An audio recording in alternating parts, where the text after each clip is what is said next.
Now, for all the good the Civil Rights Act of 1964 did for religion, race, and other things, it didn't address what should be done for people with physical disabilities or other disabilities. So that's going to finally be addressed in 1973 with the passage of Section 504 of the Rehabilitation Act of 1973. Before that, it used to be possible for people to be discriminated based on their physical ailments. It used to be companies didn't have to provide ramps for people who were in wheelchairs or otherwise disabled, amongst other things.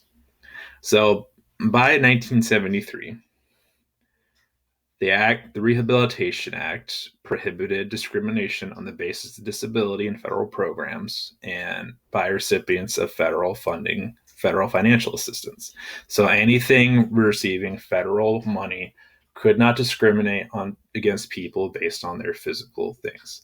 So, for example, you can't not hire somebody because they are in a wheelchair or otherwise incapacitated. Now, what this also means for us, this leads to the Individuals with Disabilities Act. That's a, that affects schooling. Right? So, where Brown v. Board was great for racial integration in schooling, the IDEA Act was great for those who are physically incapacitated. So, the IDEA requires that all children with disabilities receive free, appropriate public education in the least restrictive environment.